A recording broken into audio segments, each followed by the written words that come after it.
The morning Eliza Calloway rode into Crimson Rock Canyon alone, the sky above the red-walled gorge was the color of a bruise waiting to happen, deep purple at the edges, sickly yellow at the center, and every experienced soul in the Arizona Territory knew what that meant.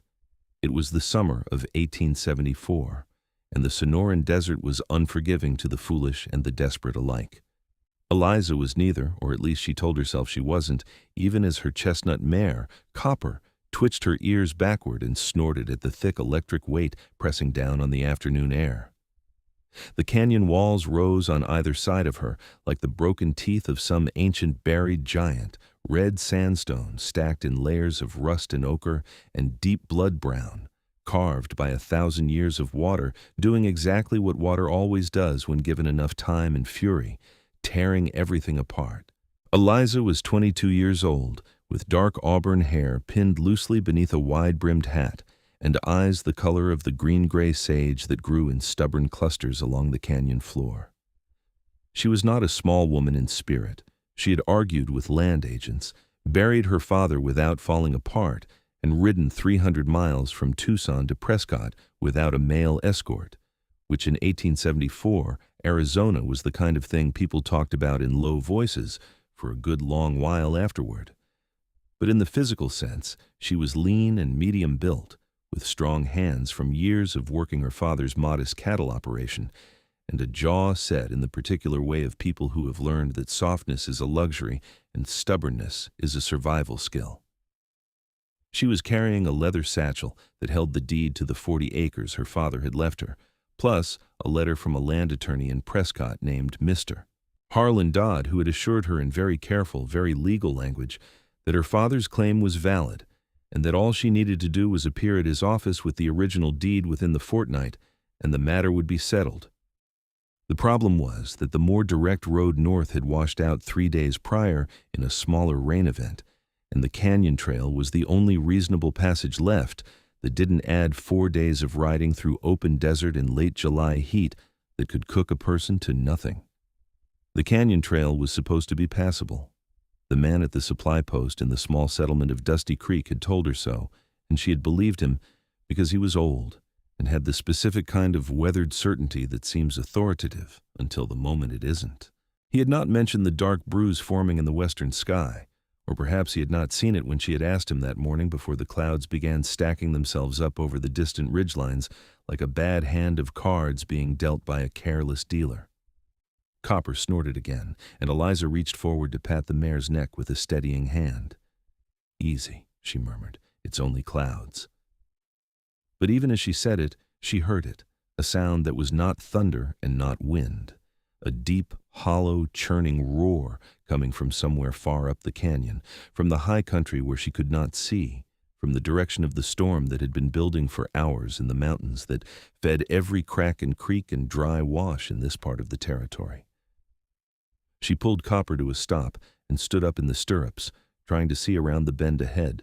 The canyon walls narrowed there, the red stone pressing close on both sides, and the trail ran directly along the creek bed, which had been nothing but dusty gravel and sun-bleached stones when she had entered the canyon 40 minutes ago. Now, even before she could see it, she could hear the water, not the polite trickle of a desert stream finding its way back after a rain, but something massive and angry and fast, something that had been gathering itself in the high mountains for hours and had finally decided to come down all at once. Copper reared. Eliza did not fall. She'd been riding since she was 6 years old, and her body knew what to do even when her mind was just catching up to the situation. But she was unseated enough that she lost one stirrup and grabbed the saddle horn hard with both hands, the leather satchel swinging from her arm. And by the time she had Copper back down on all 4 hooves and pointed toward the canyon wall rather than toward the sound, the water was already visible around the bend. It was not what most people imagine when they hear the words flash flood. They imagine a wall of water, a clean vertical face like a wave. What Eliza saw was something more like the earth itself coming apart, a churning, roiling mass of red-brown water, thick with mud and rock and torn-up brush, moving with terrifying speed and carrying with it the broken bodies of desert willows and mesquite trees and boulders that tumbled and ground against each other with a sound like cannon fire. It filled the canyon floor wall to wall, and it was coming fast, faster than a horse could run in the loose footing of a canyon trail, and she had perhaps 30 seconds before it reached her. She did the only thing that made any sense. She threw herself off Copper, slapped the mare hard on the flank, and screamed at her to go. The horse needed no second invitation and bolted back down the canyon the way they had come, hooves throwing gravel, and Eliza turned and ran for the canyon wall, her boots scrambling on the loose rock and sandy soil, looking for anything to grab, anything to climb, because the canyon floor was about to become a river, and anyone standing on it was going to be carried away and killed. The wall rose sheer on the east side, smooth red sandstone with very little purchase, but about 20 feet ahead, and slightly above the trail, there was a ledge, a narrow shelf of rock where the canyon wall had fractured and a section had pushed outward over the centuries, creating a flat outcropping maybe 4 feet wide and running perhaps 15 feet along the face of the cliff. It was 8 feet off the ground, and there was no clear way up to it. The rock beneath was nearly vertical, with only shallow cracks and small protrusions for handholds. Eliza was a capable woman. She was not a rock climber. She tried anyway. The water was 20 seconds away, and the sound of it was so big and so close, it had become physical. A vibration she felt in her chest and her back teeth. She got her fingers into a crack and her boot onto a small ledge of stone and hauled herself up 3 feet, 4 feet, and then her boot slipped and she came back down hard on her hands and knees on the rocky ground, tearing skin from both palms. And she got up immediately because there was no time for pain, and she reached for the rock again, and that was when she heard the voice. "Give me your hand. Now. Do not wait." It came from above and to her right, and she snapped her head up to see a man crouched on the ledge she'd been trying to reach, his body low and his arm extended down toward her, and he was so large that for one wild, disoriented moment, her exhausted mind registered him simply as part of the cliff face, something geological, something that had been there always, dark and solid and immovable. He was enormous. His arm alone, reaching down toward her, was roped with muscle from the shoulder to the wrist, and his hand, when she grabbed it, swallowed both of hers completely. He pulled her up. It was not a slow, careful climb. He reached down, her hand found his, and he lifted her. Her entire weight, her boot scraping once against the rock face, the leather satchel spinning out from her arm, and she lunged to grab it with her free hand and lost it, watched it fall, and had 1/2 second of desperate grief before the man hauled her the rest of the way up onto the ledge in a single powerful movement that deposited her against the canyon wall like a sack of grain set down with surprising gentleness. The flood hit the canyon floor below them 3 seconds later. The sound was indescribable. Eliza pressed her back against the canyon wall, her legs pulled up, and watched the water boil and thunder past below them, carrying whole trees now, the red-brown torrent rising even as she watched it, climbing the canyon walls, and for a long, horrible moment, she thought it might reach even the ledge where she and the stranger crouched, but it crested at about 3 feet below their position and held there, churning and roaring and sending spray up in cold, muddy bursts that speckled both their faces. She became aware, slowly, that she was shaking. She became aware, more slowly still, of the man beside her. He had settled back against the canyon wall in a crouch that spoke of a person deeply accustomed to tight spaces in a rough country, his forearms resting on his knees, his dark eyes watching the floodwater below with the particular calm of someone who has seen violent things many times and learned not to be destroyed by them. His hair was dark brown and fell past his jaw, thick and a little rough, pushed back from his face where it had gotten wet from the flood spray. He wore a canvas shirt with the sleeves rolled up, exposing forearms that were extraordinary in their build, not the carved, deliberate muscle of someone who lifted weights as an exercise, but the functional, dense, layered muscle of a man who had spent years doing the kind of physical work that shaped a body the way a river shapes stone, slowly and completely and without vanity. His shoulders were broad enough that when he had been crouching on the ledge above her, looking down, he had blocked out a significant portion of the sky. He had a jaw that was square and dark with several days of stubble, a straight nose that had been broken at least once by the slight angle at the bridge, and dark eyes under heavy brows that, when he finally turned them toward her, were warmer than everything else about him suggested they should be. He looked at her for a moment with an expression that was not quite concern and not quite relief, something that lived between the two, and then he said, "Are you hurt?" His voice was low and even, not particularly loud, but the kind of voice that carried without effort, that had a quality of substance to it, like most of the sound came from the chest rather than the throat. Eliza looked at her hands. The palms were scraped and bleeding from when she had fallen, and there were 2 broken nails, and she was still shaking from the adrenaline, and somewhere down in that brown churning water was a leather satchel containing the only copy of her father's land deed. "My bag," she said, and her voice came out less steady than she intended. "The satchel. It fell. It had—" She stopped and pressed her lips together because she was not going to come apart on a ledge in front of a stranger, not with the ground still covered in moving water and no way down yet. "It had important papers." The man looked down at the floodwater. It was impossible to see anything in it. The visibility was essentially zero in that churning red-brown mass. He looked back at her. "Where did it fall?" "Just below, when you pulled me up." She gestured at the stretch of canyon floor now submerged beneath moving water. It was leather. Brown leather, quite old. He nodded once, slowly, the way people nod when they are deciding something rather than agreeing. Then he looked back at the flood and seemed to calculate something private in his head. "It will slow within the hour," he said. "The storm was west of here. Once it passes the ridge, the runoff peaks fast and drops fast. This kind of flood in this kind of canyon." "You know this canyon?" He looked at her again with those dark eyes. "I live near it." "Who are you?" she asked, and was aware that the question came out with perhaps more directness than the social conventions of 1874 strictly encouraged. But social conventions felt somewhat beside the point when you were sharing a 4-foot rock shelf in the middle of a flash flood. Something that might have been the very early stage of a smile touched one corner of his mouth. "Caleb Hart," he said. "And you?" "Eliza Calloway." She extended one scraped hand, because she was her father's daughter, and her father had shaken hands with everyone regardless of circumstance, and told her it was the only honest greeting there was. "From Tucson, presently bound for Prescott." He took her hand with notable care, his large fingers wrapping around her much smaller ones, with a kind of deliberate gentleness that struck her as practiced, the care of someone who is aware of their own size and makes constant quiet adjustments for it. "You were taking the canyon trail to Prescott. Alone. The North Road is washed out." "I know. I came from that direction 2 days ago."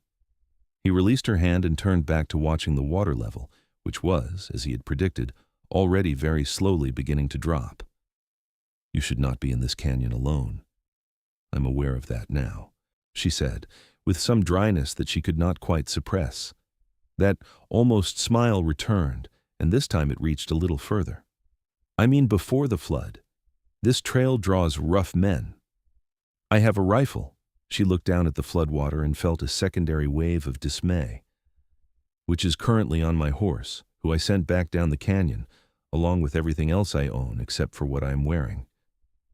She touched her pockets automatically. She had a small folding knife her father had given her, a few coins, and the paper with the attorney's address written on it, which was already getting wet from the spray. She tucked it further into her breast pocket. Caleb Hart studied her for a moment with an expression she could not fully read. There was assessment in it, not unkind, not disrespectful, the assessment of someone trying to understand a situation rather than judge a person. And there was something else that she did not try to name yet, only registered somewhere in the back of her awareness as something to return to when the immediate crisis had resolved itself. "Your horse knows to go to lower ground," he said. "Horses in canyon country generally do. She will come out the south end." "And the satchel?" He was quiet for a moment. "We will look when the water drops." It was not a promise exactly, but it was said with the particular quality of certainty that belongs to people who make very few promises but keep the ones they make. And Eliza found herself believing it in spite of the fact that she knew nothing about this man beyond his name and the size of his hands, and the fact that he had been on this ledge above her at precisely the right moment, which she had not yet had time to wonder about properly. "What were you doing up here?" she asked. "On this ledge." He nodded toward the back of the ledge, and she turned to look. There, tucked against the canyon wall in the deepest recess of the rock shelf, was a worn canvas pack, a coil of rope, and a battered leather journal. I was coming down from a survey of the upper canyon. I heard the storm building and I knew the runoff would come fast. I stopped to wait it out. He paused. I heard you on the trail below. She looked at the rope, neatly coiled. She looked at the pack, which was very large and very heavy looking. She looked at his hands again, at the rope calluses she could now identify on the palms. A surveyor of canyon country in 1874 in Arizona Territory. She thought of what that meant, the kind of life it implied, the kind of man it built. "Where's your horse?" she asked. "I left her at the upper end of the trail this morning. I do much of the upper canyon survey on foot." He shifted his weight easily on the narrow ledge, apparently unbothered by the complete absence of railing or safety margin. "She will be fine. She is used to waiting." They settled into a quiet that was not uncomfortable, which surprised Eliza somewhat, given that she was sitting on a narrow rock shelf in a flooded canyon next to a man she had never met before who was approximately the size of a barn door. The flood roared below them, and the canyon walls amplified the sound, and the spray continued to mist their faces with cold, gritty water, and the sky above the narrow strip of canyon visible between the walls was still that bruised, sick color, though the worst of it seemed to be moving east. She thought about the satchel. She thought about her father, Henry Calloway, who had worked the 40 acres north of Tucson for 20 years and had died of a fever in March, leaving her everything he owned. 1 section of land, 6 cattle, a horse, a mule, a modest house with a leaking roof, and a land deed that a man named Gideon Cross had been trying to acquire through various legal and semi-legal maneuvers for the better part of 2 years. Cross owned the neighboring land and wanted hers for the water rights associated with the creek that ran through the eastern edge of the Calloway property. Without that deed, physically in the hands of Attorney Dodd and Prescott within the fortnight, Cross's lawyers would argue abandonment of claim, and the territorial court would very likely side with them, because territorial courts in 1874 had a tendency to side with men who had money, and Gideon Cross had a great deal of money. She pressed the heel of one hand against her eye and breathed. "Tell me about the papers," Caleb said quietly, without looking at her. She lowered her hand and looked at the side of his face. He was watching the water level with patient attention. He did not look at her as he said it, which somehow made it easier to answer. "It is a land deed, my father's. He died in March." She kept her voice flat and factual because that was the only way to speak about it without the grief reasserting itself in ways she could not currently afford. "The deed proves his rightful ownership of a 40-acre parcel. There is a man who wants the land, and he has lawyers who are arguing that the claim is abandoned. I have to present the deed to an attorney in Prescott within the fortnight, or I lose everything my father worked for his entire life." Caleb was quiet for a long moment. Then he said, "I am sorry about your father." The simplicity of it undid her slightly, the way simple, honest condolences do when you have been holding everything together through practicality for long enough that you have almost forgotten there is something to grieve. She tightened her jaw and nodded. "Thank you," she said. "The satchel. How well was it sealed?" she thought. There was a brass clasp. The leather is old but thick. My father bought it in St. Louis before he came west, 25 years ago. It has been through a lot." She paused. "Whether it is waterproof is another matter entirely. Old, thick leather, sealed clasp, paper documents inside. If the satchel did not open, the documents may be damaged but still legible. Ink bleeds, but it does not always disappear." He finally looked at her. "We will look." The water level dropped steadily over the next 50 minutes. Caleb tracked it against a particular mark on the opposite canyon wall, a dark stripe of mineral deposit at a specific height, and reported its progress in brief, quiet observations that Eliza found herself grateful for, not because she needed the information particularly, but because the sound of his voice was grounding in a way that she would not have expected from a voice that barely qualified as conversational. There was something about the way he spoke, the economy of it, the absence of filler and performance, that made her feel as though every word he said was worth listening to, which was a rarer quality than it sounded. While they waited, she learned things about him in the same sparse, economical way. He was 31 years old. He had come to Arizona Territory 7 years ago from Colorado, where he had spent 3 years in the mountains as a trapper, before deciding that the trapping trade was dying and that the territory's need for accurate survey and land mapping was the next thing a man who knew rough country could make himself useful at. He worked for himself, contracting to ranchers and occasionally to the territorial government. He had a small cabin in the high country above the canyon, a day's ride north and east. He had been surveying this particular section of the canyon in connection with a rancher named Burley, who wanted to know whether the creek bed in the lower canyon was a reliable water source or a seasonal one. He told her none of this in a single continuous speech. It came out in answer to her questions, piece by piece, the way information emerges from a person who is not accustomed to offering it freely, but is not opposed to giving it when asked directly. And the more she learned, the more the man beside her on the ledge assembled himself into someone coherent and specific, which she appreciated, because she was the kind of person who needed to understand the shape of a situation before she could settle within it. When the water finally dropped to a level where the canyon floor was visible, still wet and covered in a thick layer of red mud and debris, but no longer running deep and fast, Caleb untied the coil of rope from his pack and secured one end around a natural horn of rock at the back of the ledge. He threw the other end down, and it hung against the canyon wall, giving both of them a descent line. He went down first. He made it look effortless, which it probably was for him.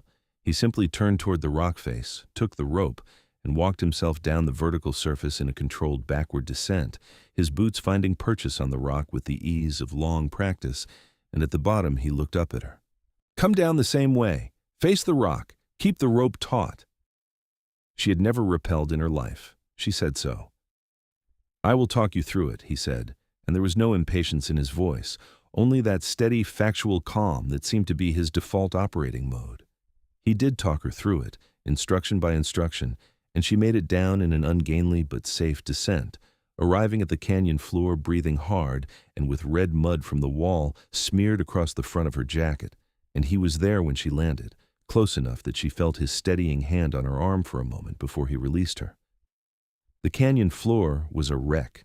Debris was everywhere, shattered brush, boulders moved from their resting places, deep channels gouged in the red earth, everything coated in the particular rust-red mud of Sonoran Canyon floods. The smell was extraordinary, a complex mineral sharpness mixed with the scent of crushed plant matter and wet stone and something organic and ancient. Eliza looked for the satchel. They searched together in widening arcs from the base of the rock face, turning over debris, probing deeper deposits of mud with a long stick Caleb found in the debris field. The flood had moved everything and deposited it randomly, and the search was slow and methodical and began to feel, after 20 minutes, increasingly hopeless. Caleb found it.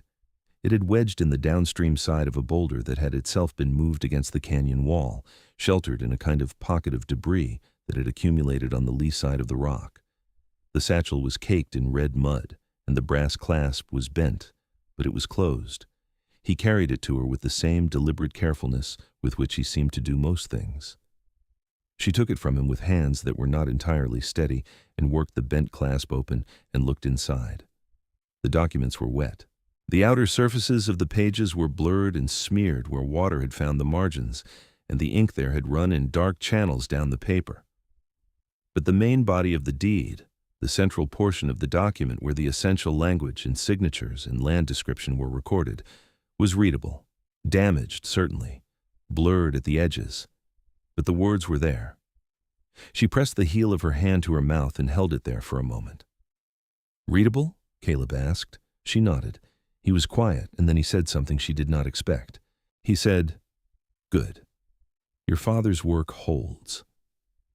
She looked at him over the top of the satchel, and something happened in that look, something she could not have named precisely, something that had to do with the fact that he had understood immediately, without explanation, that this was not just about land or money or legal proceedings, but about her father's life's work and what it meant to lose it or keep it, and the fact that he had understood that without being told and had reduced it to 4 simple words that contained everything was, in its quiet way, the most affecting thing anyone had said to her in the 4 months since Henry Calloway had died. She cleared her throat. Thank you for finding it. We found it, he said, which was also unexpected, and also true. They needed to get out of the canyon. The trail was damaged. Sections of it had been completely scoured away by the flood, the packed earth replaced by loose mud and exposed bedrock and debris fields. But it was passable on foot, which was what they were doing, since neither of them had a horse in the immediate vicinity. Caleb carried his pack without apparent effort. Eliza carried the satchel and her hat and moved carefully on the slick mud surface of the trail, which was an exercise in controlled sliding more than anything that could be called walking. Caleb moved ahead when the trail was uncertain, testing the ground, and he did it in a way that was neither condescending nor performative. He simply moved where he could assess the safety of the next section and then indicated with a word or a gesture where the footing was solid. And she followed his route, and together they made their way south through the damaged canyon in a slow, careful, increasingly companionable process. At one point, a section of the trail that had been cut into the base of the canyon wall had simply collapsed. Perhaps 6 feet of trail edge had sheared away and dropped into the still wet creek bed 4 feet below, leaving a raw vertical face of exposed earth and rock. The gap was not enormous, 8 or 10 feet, but the remaining trail on the other side was above the break, and the approach to the gap on their side was slick with mud and unstable. Caleb looked at it for a moment. I can bridge it with the rope, he said, but there is another way. The rock face here is climbable. 10 feet, 15 at most. There's a ledge above the break, and from there, the trail rejoins the upper path. She looked at the rock face. It was not as sheer as where they had spent the flood. There were more handholds, more variations in the surface, but it was still a 15-foot climb on wet rock with no equipment beyond his rope. I will help you, he said. And then, because she looked at him with an expression that he apparently correctly read as skepticism of a particular kind, he added, I will not drop you. There was a quiet certainty in that statement that she found, against all rational evaluation, entirely convincing. He went first again, moving up the rock face with a fluid economical confidence that was genuinely something to watch, not showy, not reckless, but completely assured, each placement of hand and foot deliberate and correct, his body moving against the rock with the practiced ease of a man who had spent years in terrain that most people found impassable. At the top of the climb, he anchored the rope around a solid column of rock, threw the end down to her, and talked her up the same way he had talked her down from the ledge, patient, precise, one instruction at a time. About halfway up, her right foot slipped on a wet hold and she lurched outward, the rope taking her weight with a jerk, and she heard him above her say, I have you, in a voice so calm and so certain that her heart rate actually dropped slightly, even while she was dangling from a rope on a wet rock face in the middle of a flood-wrecked canyon in the Arizona Territory, which was, she reflected, a somewhat remarkable physiological response. She made it to the top. He pulled her over the lip of the ledge with the same effortless power with which he had pulled her off the canyon floor, and she landed in a breathless heap on solid ground, and lay there for a moment looking up at the sky, which was clearing in the west, great broken shafts of late afternoon light breaking through the dispersing storm clouds and turning the canyon walls from rust to gold. You are laughing, Caleb observed from somewhere above her line of sight. I am not laughing, she said, and then realized she was, very slightly, the kind of helpless involuntary laughter that happens at the end of sustained adrenaline, the body's way of burning off something it no longer needs to carry. She put one hand over her eyes. I've had a rather eventful afternoon. She heard him sit down beside her, close enough that she was aware of his warmth in the cooling post-storm air. You held up well, he said. She moved her hand from her eyes and looked at him. He was looking at the canyon, at the gold light coming through the clearing clouds, and his profile against it was striking in the particular way of people who suit their landscape. The strong jaw, the dark hair damp from the spray, the heavy shoulders relaxed, the whole of him at ease in a way that suggested this was simply the environment in which he naturally existed, and he felt no need to be anywhere else. You speak as though you are grading an examination, she said. That not quite smile again, more pronounced this time. I have pulled 3 men out of worse in this canyon over the years, he said. Not one of them made it as far as the rock face before losing their nerve. She sat up and straightened her hat, which was askew, and attempted to do something about the mud on her jacket, which was largely futile. "Is that a compliment, Mr. Hart?" "It is a fact, Miss Calloway," he said, but there was warmth in it now, something that moved through his voice the way light moves through water, not on the surface but within it, present but not announced. They reached the south end of the canyon a little over an hour before sunset, and Copper was there, exactly as Caleb had predicted, grazing on a scrubby patch of desert grass at the canyon mouth, reins trailing, apparently entirely unperturbed by her recent adventure. Eliza went to her and pressed her face against the mare's warm neck for a moment, breathing in the familiar smell of horse and leather and dust, and heard Copper make the low, reassuring sound she always made when Eliza needed steadying. Caleb's horse was not at the canyon mouth, of course.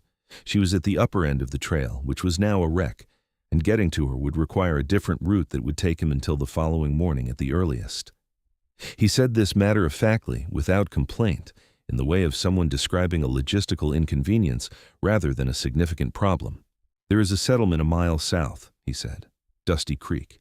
You came through it this morning." "I did. There is a boarding house of sorts. The woman who runs it seemed capable." Eliza secured the satchel to Copper's saddle. "Come with me. I imagine they can find you a bed." He considered this for a moment. "I do not want to leave you on this road alone." "That is exactly why you should come," she said, and swung up into the saddle and looked down at him with that direct green-gray gaze. "Unless you prefer sleeping in the desert, in which case I genuinely cannot stop you, but it seems unnecessary." He looked up at her for a moment. The expression that crossed his face was one she could not quite categorize, something halfway between amusement and surprise, as though he was not accustomed to being managed quite so efficiently. Then he picked up his pack and slung it over one shoulder and fell into step beside the horse, which put them at nearly the same level since Copper was not a tall mare, and they made their way south through the last of the afternoon light in a silence that had shifted some time in the last several hours from the cautious quiet of strangers into something else, something that had more ease and more texture and more unspoken content to it. The woman who ran the boarding house in Dusty Creek was named Mrs. Petra Voss, and she was 53 years old and German-born and entirely unimpressed by disaster, flash floods, or the appearance of a woman covered in red mud accompanied by a very large man carrying a rope. She gave Eliza a room with a basin of water and a change of clothes from a trunk she kept for stranded travelers, and she gave Caleb a cot in the back room, and she fed them both a supper of beans and cornbread and fried salt pork that was, in Eliza's assessment, one of the best meals she had ever eaten. They ate at the same table. The boarding house had two other residents that night, a traveling merchant from Albuquerque and an older cowhand who ate quickly and went to bed, and after those two retired, Eliza and Caleb sat across from each other at the long wooden table in the lamplight and talked for 2 hours. This was how she learned the rest of him. Not the bare facts she had assembled on the ledge and on the trail, but the texture and the substance, the way he had come to love the high country not for its beauty, which he acknowledged, but for its honesty, the way the land and the mountains and canyons made no effort to conceal what it was, and he found that restful in a way that civilization rarely was. The way he had taught himself to survey from an old military manual and from a retired Army engineer he had met in Colorado and had worked with for 2 winters in exchange for the education. The way he thought about land, not as property exactly, but as a kind of ongoing conversation between the earth and the people who lived on it, and the deed in her satchel was, in his view, her father's side of that conversation, and it deserved to be heard. She told him about her father, Henry Calloway, who had come west from Virginia at 26 with $30 and a mule and a complete conviction that the land itself was the only honest investment a man could make, and who had proved himself right, not spectacularly but solidly, over 20 years of patient, careful work, who had raised Eliza alone after her mother died of fever when Eliza was 4, and had done it with the same patient, careful competence he brought to everything, which had produced in his daughter a woman who was self-sufficient and capable and entirely unaccustomed to being cared for by anyone. "He sounds like a man worth knowing," Caleb said. "He was," she said, "the best I've ever known." Caleb looked at his hands for a moment, those remarkable hands resting on the table in the lamplight, and said, "My father ran off when I was 9. My mother raised 3 boys on a farm in Ohio that barely kept us alive. She was the strongest person I ever knew. These things shape us." "Yes," she said, "they do." She thought about what it meant, the specific alignment of histories that placed 2 people on the same narrow ledge above a flash flood in an Arizona canyon on a July afternoon in 1874. She thought about it not as fate, she was too practical for fat, but as the particular weight of accumulated choices and circumstances that, when they intersect with someone else's accumulated choices and circumstances, can produce something that feels like the beginning of something rather than simply the end of an emergency.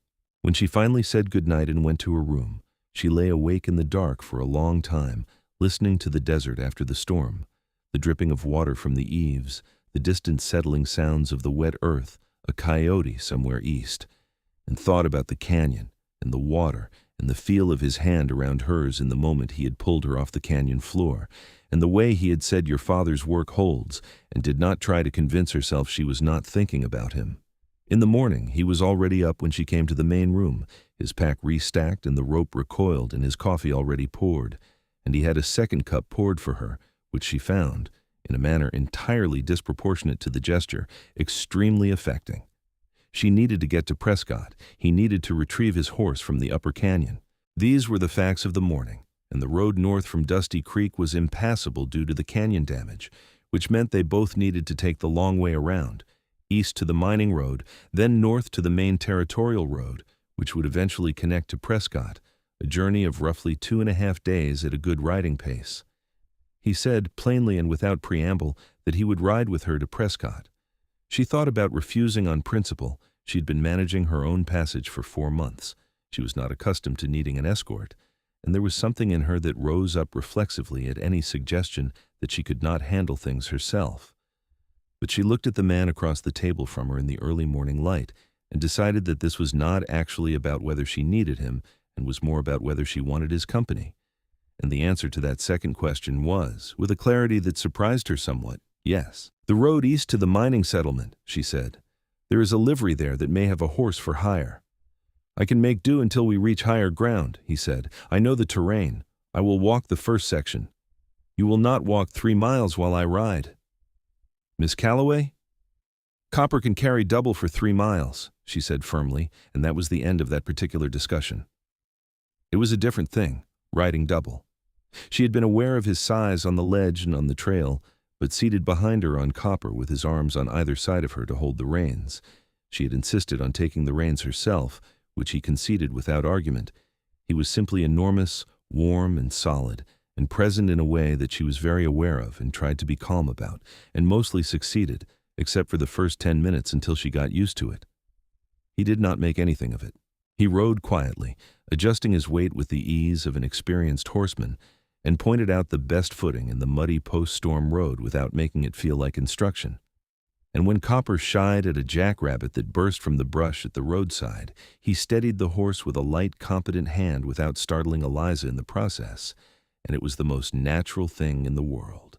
They reached the mining settlement, a rough place called Ironwood, 3 ramshackle buildings and a livery and a rough plank saloon, by mid-morning, and Caleb hired a large gray gelding that suited his size, a transaction that he accomplished with brisk confidence and clearly had no desire to have her pay for, which she accepted since it seemed important to him and she was capable of choosing her battles. The road north was long and, by the standards of the Arizona Territory in 1874, reasonable. Hard-packed earth in the sections that had not been washed, with good views of the ridgeline to the west and the vast, pale desert stretching east in its midsummer heat, shimmering and bronze and beautiful in the particular way of things that will kill you if you underestimate them. They rode side by side when the road was wide enough and single file when it was not, and they talked through the long hours of the first day with the ease of people who have already been through something together and emerged with a better opinion of each other than they had started with. She told him about Gideon Cross, the land agent turned rancher who had been trying to acquire her father's land since long before Henry was sick, who had sent lawyers with papers and low offers, and finally, when Henry was dying, had appeared in person at the Calloway house with an offer that her father had refused from his sickbed, with a language that had shocked even Eliza with its directness. Cross was not a violent man, she thought, but he was a determined one, and he had money and connections in the territorial court system and the kind of persistent legal ingenuity that was, in its own way, more dangerous than violence because it wore people down slowly. Caleb listened to all of this with his characteristic attentive silence and then said, "Is the attorney in Prescott reliable?" "I have no way of knowing," she admitted. "I have only his letter." "I know Prescott somewhat. I will ask around when we get there." She looked at him. "You're going a very long way out of your way." He met her eyes for a moment with a steadiness that made something in her chest do something complicated. "You still have to get there, and the deed is wet and damaged. You may need a witness who can attest to the document's provenance and condition." It was practical, logical, and entirely correct, and she was certain it was not the only reason he was coming, and she was certain he was certain she knew that, and neither of them said anything more about it, and they rode on through the afternoon heat. They camped that night on a flat bench of rock above a dry wash, out of the post-storm mud, under a sky that had cleared to an extraordinary depth, the stars of the Arizona desert blazing with the particular intensity they achieve after a storm has scoured the air clean. Caleb built a fire with an efficiency that made it look easy. She knew from experience that building a good fire in desert country was not easy, and they ate the provisions he carried in his pack, hardtack and dried meat, and a surprising quantity of dried apricots that he produced with the air of a man who has learned what he misses on long trips and plans accordingly. The fire burned low and warm between them, and the desert night was cooling quickly the way it always does. And somewhere in the rocks above them, a nighthawk was calling, and she was aware of being very comfortable in a situation that by any objective measure was not particularly comfortable, and considered what that meant. "Can I ask you something personal?" she said. He looked across the fire at her. "You can. Have you ever wanted to stay somewhere? Not to work, just to be in a place?" He was quiet for a moment, looking at the fire. The light moved on his face and made the strong planes of his jaw and brow shift between shadow and gold. "I have been moving since I was 21, he said. "First north into the mountains, then west, then south into the territory. I told myself it was the work, but I think it was also that I had not found the thing that makes a man want to stop." The fire crackled. She waited, because she had the distinct impression that there was more. "I am less certain of that than I was," he said, and looked up at her. And the directness of his gaze in the firelight was so unguarded and so honest that she looked down at her hands for a moment, not from embarrassment exactly, but from the particular vertigo that accompanies the recognition that something real is happening. "I am sorry," he said. "That was too much." "It was not," she said quietly. The second day of riding was looser in its conversation, easier, the careful distance of the first day having dissolved somewhere between the campfire and the morning, when he had woken before her and had coffee ready again, and had looked up at her as she came out of her bedroll with an expression that was simply uncomplicated glad.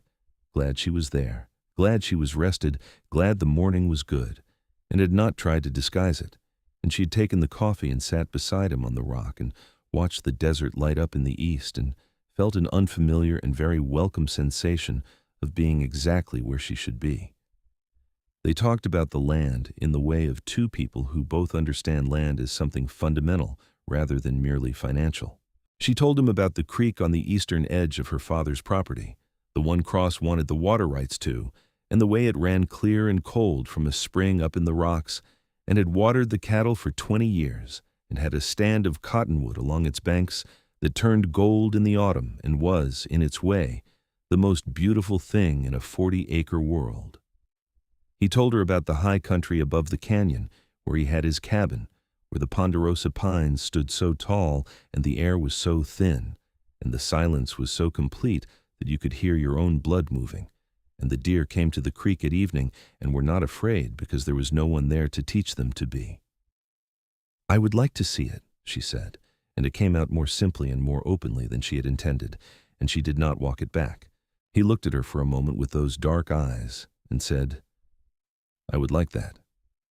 They reached Prescott on the afternoon of the third day, coming down from the high plateau country into the territorial capital with its mix of adobe and wood frame buildings, and the busy commerce of a place that was simultaneously a working frontier town and an aspiring center of government and civilization. Prescott in 1874 was a place of contrasts, saloons and a courthouse, cattle drives and a growing community of merchants and professionals, the whole human chaos of a territory in the process of becoming something more permanent than it had been. Harlan Dodd's office was on the main street, above a hardware store, and he was in, a thin, careful, pale-eyed man of about 45, who looked at Eliza over wire-rimmed spectacles with the particular wariness of an attorney accustomed to complicated situations walking through his door. She laid the damaged deed on his desk and explained the situation clearly and without dramatic embellishment. And Dodd studied the document for a long time, turning the pages carefully, reading the essential text. Caleb stood behind and to one side of Eliza's chair in a posture that was not aggressive, but was very definitely present, the kind of presence that registers as a fact of the room without anyone having to acknowledge it directly. Dodd looked up at Caleb once, measuring him in some professional way, and then returned to the deed. "The document is damaged," he said. "It was in a flash flood," Eliza said. "The essential text is entirely legible. The signatures and the land description are intact. The date and the seal are intact." Dodd studied it some more. "Cross's lawyers will challenge this." "I imagine they will," she said. "That is why I am here, so that you can begin preparing a response to that challenge." Dodd set down the document and looked at her with a somewhat different expression, one that might have contained a new element of respect. "You have anyone who can attest to the document's condition and provenance, a witness to the flood?" Caleb leaned forward and laid one large hand on the desk beside the deed. "I am Caleb Hart. I'm a licensed territorial surveyor, and I was present when Miss Calloway lost and recovered this document in the canyon flood of July 11th. I will provide a sworn affidavit as to the document's condition and its validity." Dodd looked at him for a long moment. He looked at the surveying license Caleb produced from his breast pocket, which he had apparently been carrying entirely prepared to produce, which meant he had thought about this before they arrived, which meant he had been thinking ahead for her, and she felt something warm and certain move through her at that realization. "That will be useful," Dodd said, and his tone had changed entirely. The legal process took 4 days.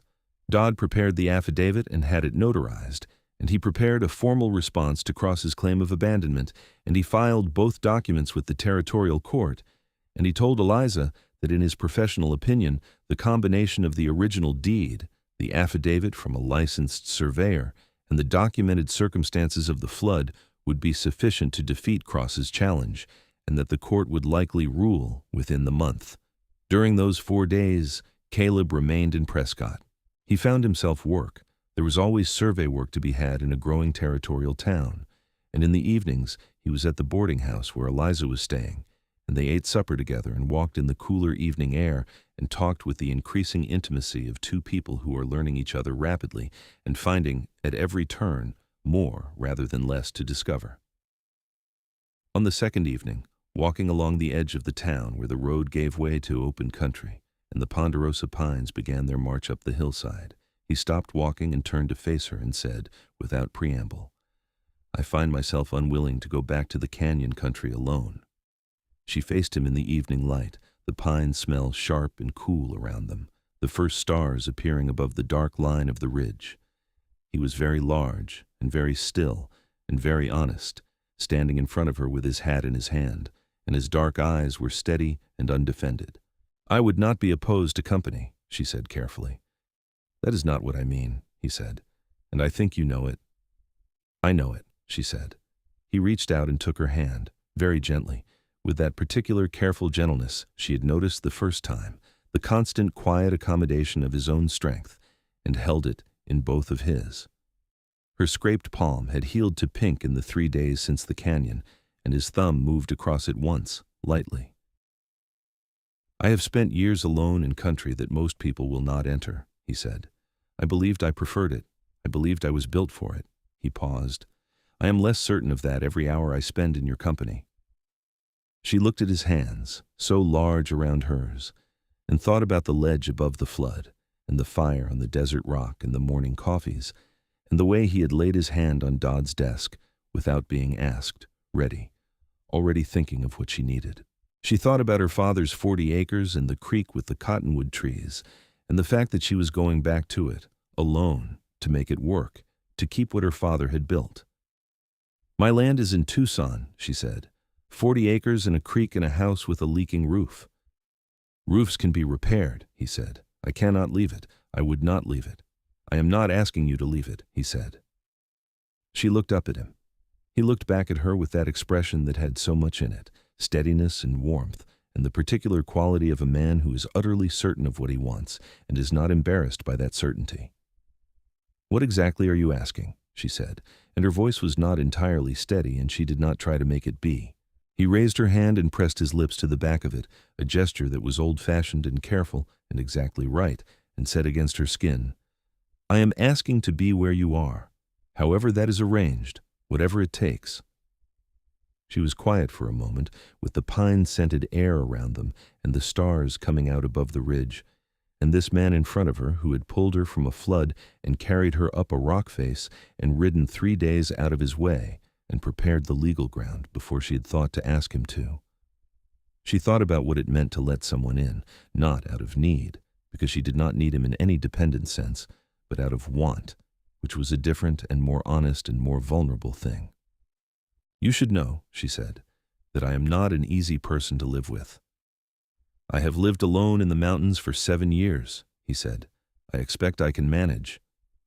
And she laughed, the real laugh, not the adrenaline kind, but the kind that comes from genuine delight, from being seen and responded to with exactly the right thing. And he smiled at the sound of it with his whole face, not just the corners, and it was the first time she had seen him smile fully, and it changed him entirely, made him younger and warmer and human in a way that the canyon version of him had only hinted at, and she thought that she very much wanted to be the reason he smiled like that as often as possible for as long as possible. "All right," she said. He pulled her into his arms then, carefully and completely, and she let herself be held by him for the first time, which was an extraordinary experience.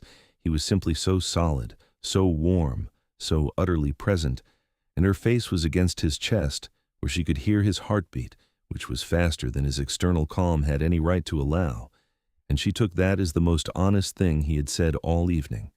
The court ruled 3 weeks later, precisely as Dodd had predicted. The Calloway deed was upheld, Cross's abandonment claim was dismissed, and the land, including the water rights to the eastern creek, remained entirely in Eliza Calloway's name. Dodd sent the ruling to Eliza in a letter that arrived in Prescott on a Tuesday morning, and she read it at the breakfast table of the boarding house, and set it down and sat very quietly for a moment with her hands flat on the table and her eyes closed, and then she said very softly, "Papa, it holds." She told Caleb at supper that evening, and he listened to the whole of it, and then said, without fuss, "Good. That is settled then." And then he reached across the table and covered both her hands with one of his and left it there, and that was exactly sufficient.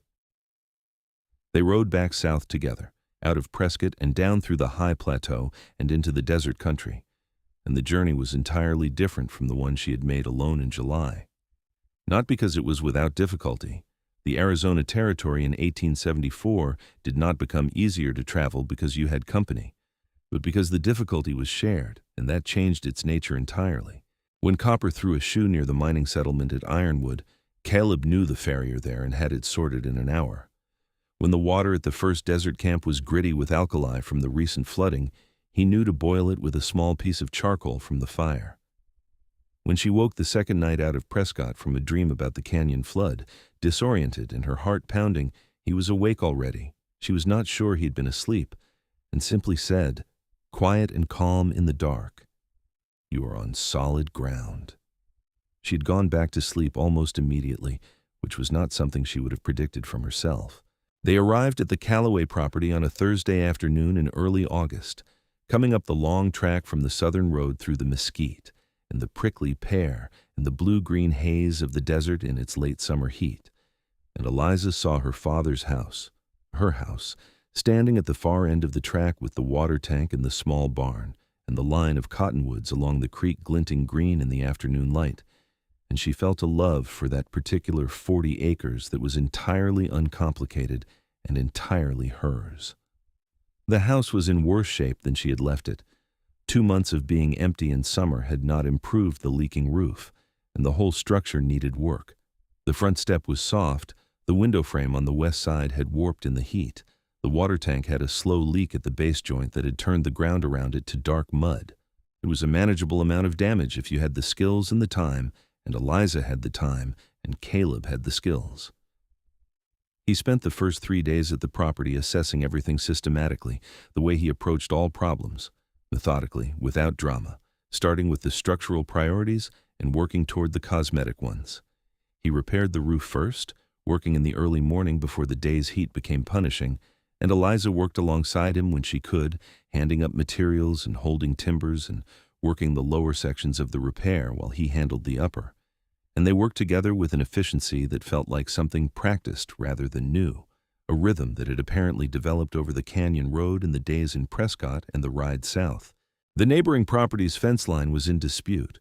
Cross, in his various machinations, had pushed his eastern fence approximately 15 feet into the Calloway land near the creek, and the posts had been there long enough to be solid, and the wire was new. Caleb walked the line with her, comparing it against the land description in the deed, and confirmed the encroachment with a professional certainty that left no room for argument. "We document it," he said. "I survey the original boundary markers, create a formal record, file it with the county recorder. Cross cannot argue the fence against a licensed survey. He will be unpleasant about it. He is welcome to be unpleasant from the correct side of the fence." She laughed, and he glanced sideways at her with that full smile that she had been thinking about since Prescott, and the afternoon sunlight on the creek sent gold reflections across both of them, and she thought that her father would have liked Caleb Hart with a specificity and certainty that she found immensely comforting. Gideon Cross appeared on the 5th day. He came on a well-fed bay horse with a young hired man at his back, and he pulled up at the gate with the particular manner of a man who is accustomed to having property disputes resolve themselves in his favor. He was perhaps 50, well-dressed by territorial standards, with a gray mustache and the kind of settled physical confidence that comes from years of getting what you want. He looked at Eliza on the porch. He looked at Caleb, who was replacing the front step boards and who straightened up from his work to his full height as Cross arrived, which produced a brief but visible recalculation on Cross's face. "Miss Calloway," Cross said, "I understand the court has ruled on the deed." "It has," Eliza said. "The land is mine. The water rights are mine. I'm certain your attorney has explained the details." Cross's eyes moved to Caleb again. "And who is this?" "Caleb Hart," Caleb said before Eliza could answer. His voice was its usual low, even register, but there was something in it now, not aggression, but a kind of granite-solid impassibility, the tone of someone who is not going to be moved by any force this man brings to bear. "Licensed surveyor. I have documented the encroachment of your eastern fence line onto Miss Calloway's property. I will be filing the survey with the county recorder tomorrow morning." Cross's expression moved through several stages. He was not a stupid man. He looked at Eliza, and then at Caleb, and then at the fence line visible in the middle distance, and he performed some private calculation about costs and outcomes and the particular difficulty of arguing a licensed survey. Then he looked back at Eliza. "My offer still stands," he said. $30 per acre. That's a fair price." "It is not for sale," she said. "It was not for sale when you offered it to my father, and it is not for sale now. The water rights alone are mine," she said. "Every drop." There was a silence. Cross's hired man shifted his horse. Cross himself looked for a moment like a man who has run out of available moves on a board he had been playing for a long time, and the look was not angry exactly, but it was the specific look of permanent concession, of a man accepting that this particular game is finished. He tipped his hat, he had the manners at least for that much, and turned his horse and rode back down the track. and Eliza watched him go with a feeling that she could only describe as the particular quality of silence that follows a door closing permanently on something that has been open and drafty and cold for too long. Caleb resumed work on the front step without comment. Thank you," she said. "I only stated facts," he said, fitting a board into place. "You stated them very well." He looked up at her with that dark-eyed directness and said simply, "He will not trouble you again." And she believed him. In the weeks that followed, the Calloway property came back to itself. Caleb repaired the roof and the water tank and the west window frame and the barn door that had been hanging at an angle since a windstorm the previous spring. He rode into the small settlement of Mesquite Wells, 5 miles south, and arranged for 2 additional cattle. The herd had been reduced during the difficult months, and he put the fence line documentation through the county recorder exactly as he had said he would, and the paper trail that resulted made Cross's fence encroachment a matter of official record that would not survive a legal challenge.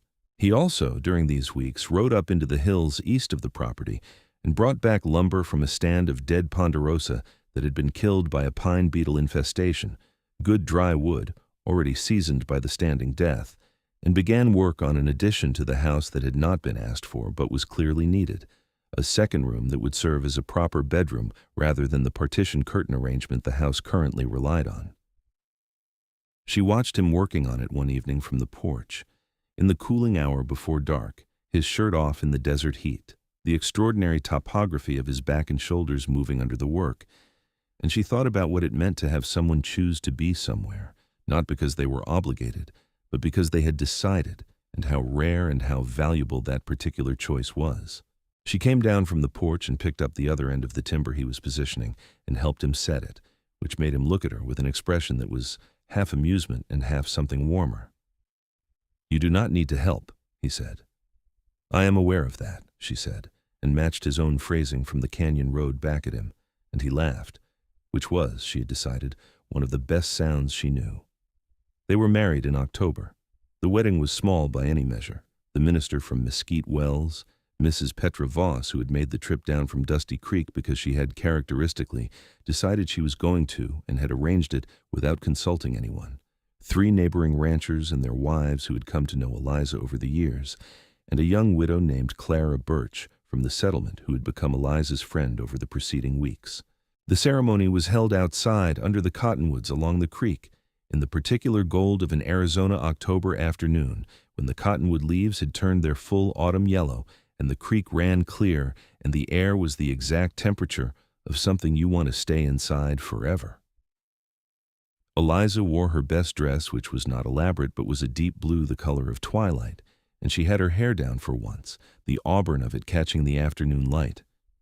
Caleb wore a clean shirt and his good jacket and had, Eliza noticed with a warmth in her chest, she made no effort to suppress, clearly attempted to do something with his hair, though the hair had largely declined to be managed. The minister asked them the required questions, and they gave the required answers, and Caleb's hand around hers at the moment of the vow was exactly as steady and warm and sure as everything else about him. And she looked up at him when the minister pronounced them married, and his face in that moment, open and steady and containing something enormous that he did not try to contain, was so thoroughly the face of a man entirely certain of where he was that she felt something settle in her own chest with a completeness that was, in its way, the most restful sensation she had ever experienced.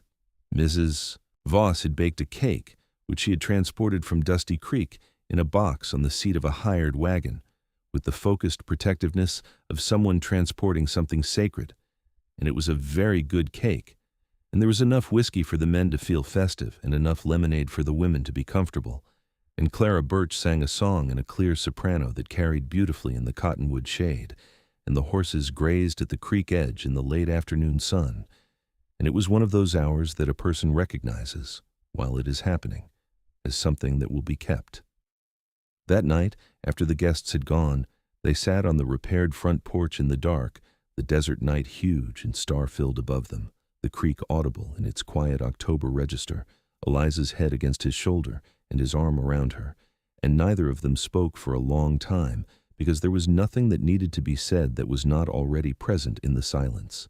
He said, finally, very quietly, I've been thinking about the high country. She tilted her head to look up at him.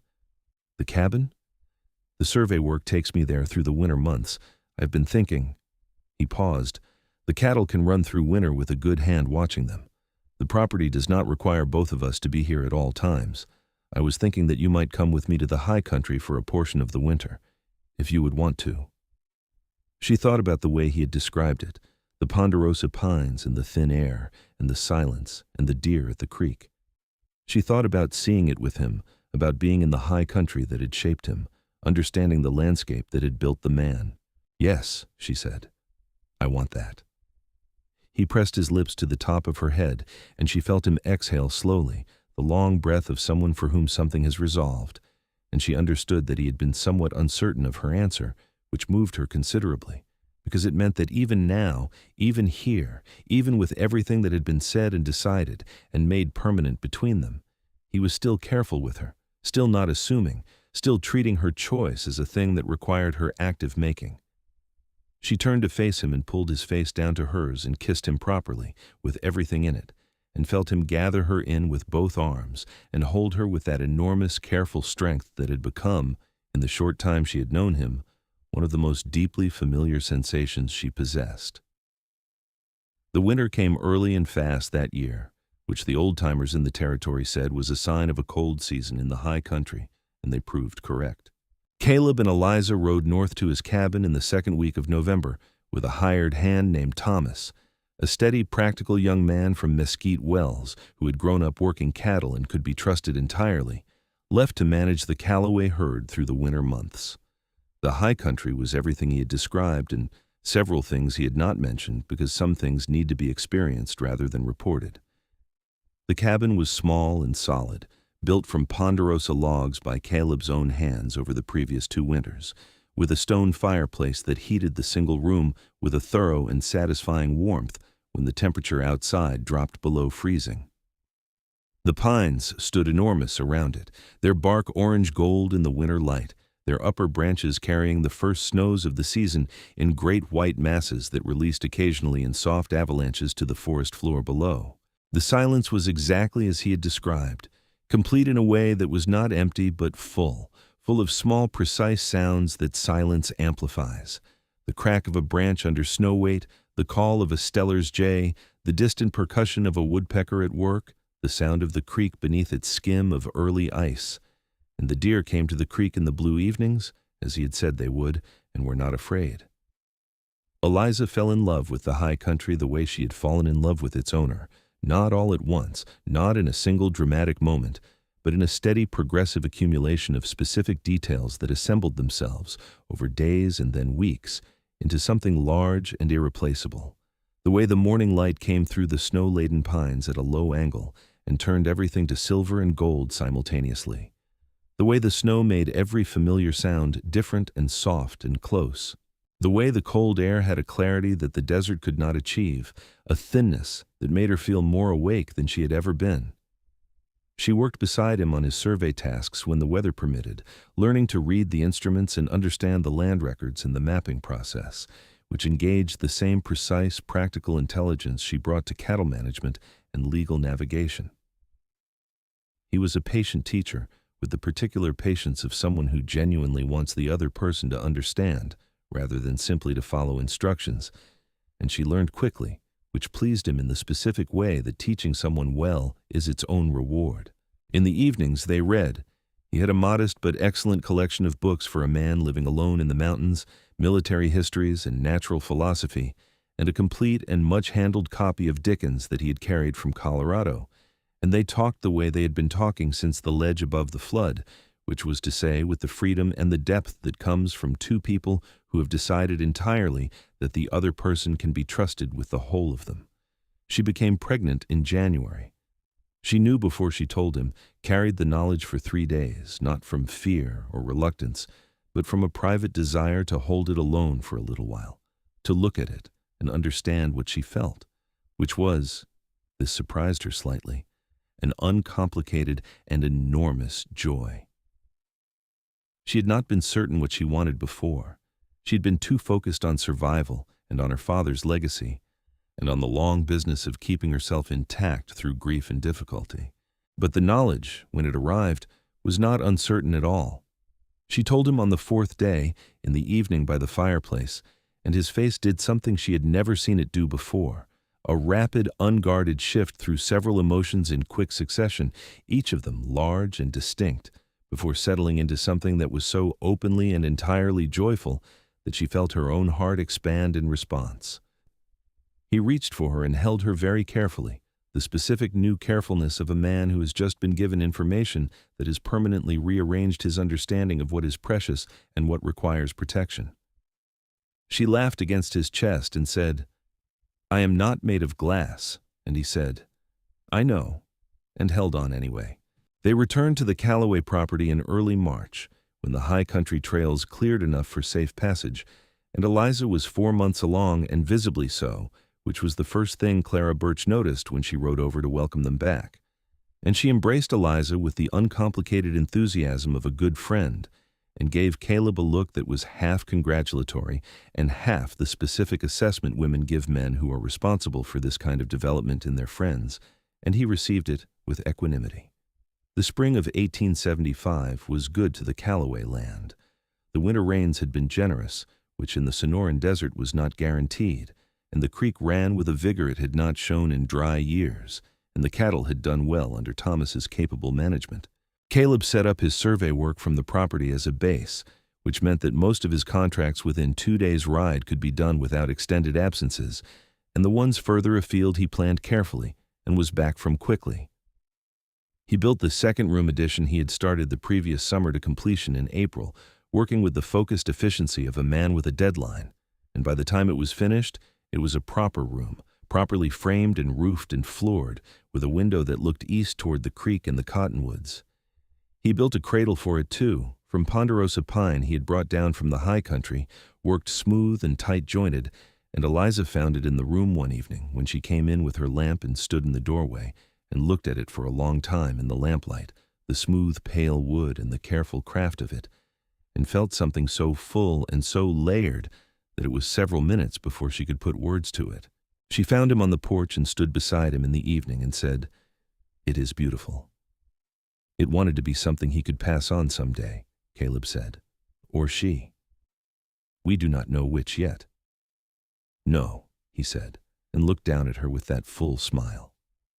Either way. The child was born in June, on a hot Tuesday morning, with Clara Birch in attendance as the most capable person in the district when it came to practical medical matters. The labor was long, and Caleb spent it in the extreme purgatory reserved for expectant fathers in frontier conditions, permitted only peripheral usefulness, fetching water and keeping the fire adequate and trying to be available without being in the way, which was a particular challenge for a man of his dimensions in a small room. When Clara came out and told him he had a son, he sat down on the front step and put his head in his hands for a moment in a way that Eliza, when Clara told her about it later, found overwhelmingly dear. They named him Henry James Hart. Henry for his grandfather, who had worked 40 acres to something worth keeping. James because it had been Caleb's mother's family name, and his mother deserved to be remembered in the generations. Eliza held the baby in the afternoon light from the east window, the cottonwood-filtered light moving over both of them, and looked at his small face, dark-haired already, with the particular ancient seriousness of newborns who have not yet learned to perform, and felt the specific enormity of a love that has no comparison with any other kind of love, the love that arrives with a new person and is immediately and irrevocably complete. Caleb sat on the edge of the bed and held his son with a carefulness that made everything else she had observed of his carefulness look casual. This was a different order of careful, the awe-struck carefulness of a man holding the most important and most fragile thing he has ever been trusted with, and he looked at Henry James Hart with dark eyes that had gone very bright and quiet, and Henry regarded him with that newborn seriousness, and something passed between them in that regard that was, Eliza thought, already the beginning of everything. "Hello," Caleb said to his son very softly. "I am your father." She pressed her face against his shoulder and laughed very quietly, and he turned and kissed her forehead and held both of them with that careful, encompassing warmth, and the June light moved over the room and the creek could be heard through the open window. And somewhere in the cottonwoods, a mourning dove called in the afternoon heat. The years that came after were built from the same materials as that first year. Difficulty and beauty in roughly equal measure, the way the best lives tend to be constructed, with enough hardship to make the good parts mean something and enough good to make the hardship bearable. The ranch grew incrementally, as sound enterprises do, with the addition of a proper barn in 1876 and a second water tank in 1877 and a small orchard of drought-hardy fruit trees that Eliza planted along the south side of the property and tended with the same focused care she brought to everything. Caleb's survey work expanded alongside the territory's development. Arizona in the late 1870s was growing fast, with new settlements and mining operations and ranches pushing into previously unmapped country, and a licensed surveyor who knew the rough terrain and had a reputation for accurate work was never short of contracts. He hired an assistant, a young man of 20, named Raphael, who had grown up on the Rio Grande and knew desert country as well as anyone, and trained him in the same patient, rigorous way that he had been trained in Colorado, and Raphael proved himself worth the investment. Henry grew from infant to toddler to small, serious boy who moved through the world with a combination of his mother's focused intelligence and his father's physical confidence, already climbing things he should not climb, and doing so with a capability that alarmed Eliza on approximately a weekly basis and appeared to cause Caleb quiet, contained satisfaction. He was 3 years old when he first asked to ride alone, standing beside Copper with his fists clenched at his sides, jaw set in the exact expression Eliza recognized as her own face when she had decided something. And Caleb had lifted him onto the horse and walked beside him for an hour in the yard, one hand ready and never needed. Clara Birch married one of the neighboring ranchers, a decent, quiet man named Everett who deserved her, in the spring of 1877, and the wedding was held at the Calloway Hart property because the yard was the largest suitable space within a reasonable distance, and Eliza organized it with the competence she brought to all logistics, and Caleb built the long tables from fresh-cut lumber, and the whole community came. And it was the kind of afternoon that the desert country produced sometimes, golden and generous, where everything seems to be exactly what it should be. The second child came in 1878, a daughter this time. They named her Margaret Rose, Margaret for no one specific, but because it was solid and true-sounding, Rose because Eliza's mother had been called Rose, and it was time for the name to come back into use in the family. She had her father's dark hair and her mother's green-gray eyes, and from the first days of her existence she had an opinion about everything and expressed it with a vigor that entertained the entire household enormously. Eliza wrote to Attorney Dodd in Prescott when Margaret was 6 months old to report the continued prosperity of the property and to thank him for his work on the deed. Dodd wrote back with congratulations and with the information that Gideon Cross had sold his neighboring property the previous spring and relocated to California, which Eliza read to Caleb at the breakfast table, and which they marked with a moment of the particular satisfaction that belongs to the final chapter of a long difficulty being permanently closed. They went back to the high country every winter. It became the rhythm of their year, summer and autumn at the desert property, managing the ranch, receiving neighbors, doing the work of a growing enterprise, and then the November migration up into the Ponderosas, where the silence was complete, and the deer were not afraid, and the work was different, and the cold was clean, and everything returned to its essential quality. Henry came with them as soon as he was old enough for the journey, which he announced himself to be at the age of 4 with the characteristic Calloway certainty that accepted no argument, and Caleb carried him for the steep sections of the trail on his broad shoulders with the ease of carrying nothing at all, and Henry fell asleep there, at that height, rocking with his father's stride, with the total boneless sleep of a completely secure child. In the winter of 1879, on an evening when the snow was coming down outside the cabin in the steady, purposeful way of a storm settling in for a real stay, and the fireplace was doing its full work, and the children were asleep in the loft that Caleb had built for them the previous summer, and the wind moved through the ponderosas with that particular hollow sound that the high country makes when the weather comes in from the north, Eliza sat across the fire from her husband with a cup of coffee warming her hands, and looked at him in the firelight. He was reading, the Dickens again, worn to near transparency at the spine, and his reading glasses were new, acquired from a peddler the previous fall with some reluctance, and they sat on the end of his nose at an angle that she found deeply endearing. His dark hair had grown long again over the winter, past his jaw, the way it had been when she had first seen him on the ledge above the flood, and the firelight moved in it the way firelight always moved in dark hair, finding the warmth in it. He glanced up at her over the glasses and caught her looking. "What?" he said. "I was thinking about the canyon," she said. He set the book down, keeping his place with a folded paper. He looked at her with the attentiveness that he had always brought to whatever she said, the specific quality of listening that she had noticed on the ledge all those years ago, the quality of a person for whom what you are saying is the most important thing presently occurring. "Which part?" he said. "The ledge," she said, "before the flood hit. You were up there with your rope and your journal, surveying, and then you heard me below." She tilted her head. "What were you thinking when you looked down and saw me?" He was quiet for a moment, in the considering way that meant he was working out what was actually true rather than what was convenient to say. "I thought you were going to die," he said, "and that I was not going to let that happen. That is the practical answer." He looked at her, and his mouth moved toward the full smile. "And also," he said more slowly, "I thought that you were trying very hard and that whoever you were, you deserved better than a flood." "And now?" she said. He took off the glasses and folded them carefully and set them on the book, and leaned forward with his elbows on his knees and looked at her across the firelight with dark eyes that were, as they had always been from the first moment she had seen them, warmer than anything else about him suggested they should be.